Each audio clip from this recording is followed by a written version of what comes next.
Hi, it's Pauline, the PR and Parliamentary Officer at OATA.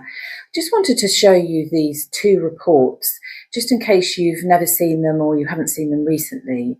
These are two reports that OATA has done over the past few years, and they are reports that we would give to politicians, officials. We take them to international meetings, and they are a really important way for us to be able to shout about the industry and the good things that the industry is doing, and also give organisations an understanding of how our industry works.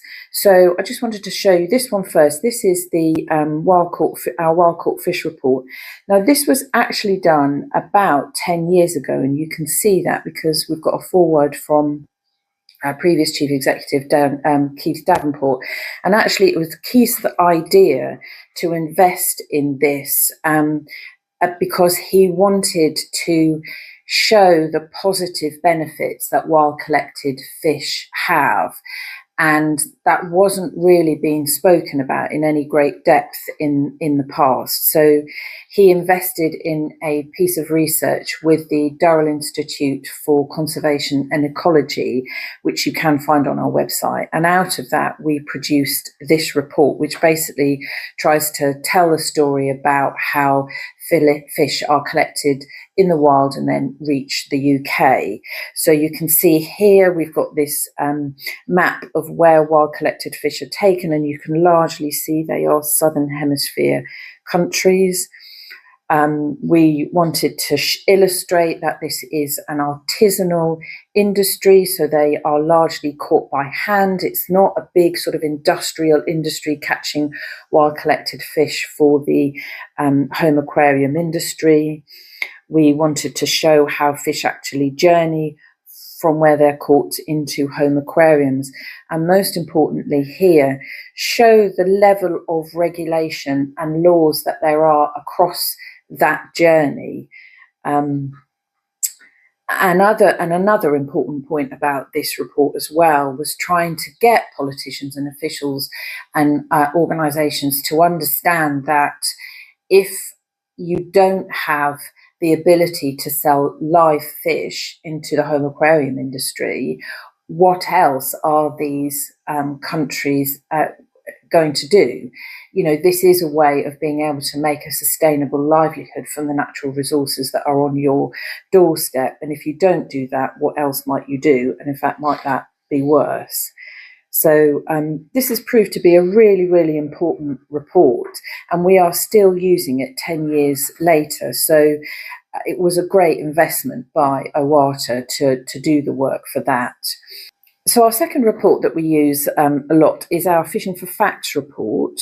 So this was commissioned probably about 5 years ago when our now Chief Executive, Matthew Bond, arrived at OATA as our scientific and technical advisor. Our then Chief Executive, Dominic Whitney, actually asked him to have a look at and write up some papers around issues that we wanted to be able to show how the industry was doing good work in those areas.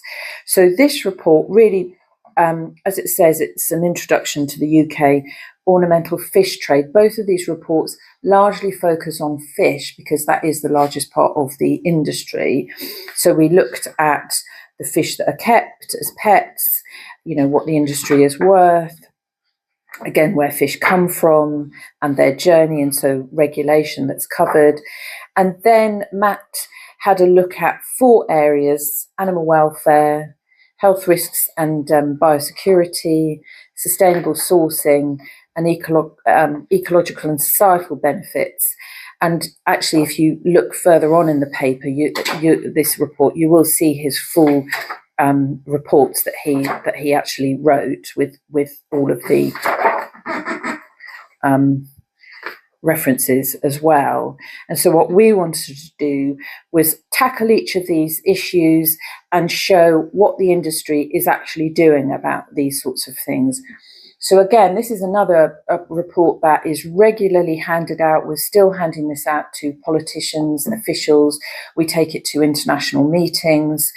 And this is exactly the kind of work that a trade association will do on behalf of its members and the industry that it represents, because these reports are both ways of showing that there are always other sides to the story. There are plenty of anti-wildlife trade organisations and anti-pet keeping organisations which will have a lot to say about our industry. And what we do as a trade association is make sure that those politicians, those officials, those other organisations that are involved in the regulation of trade such as us know that there is another side to the story.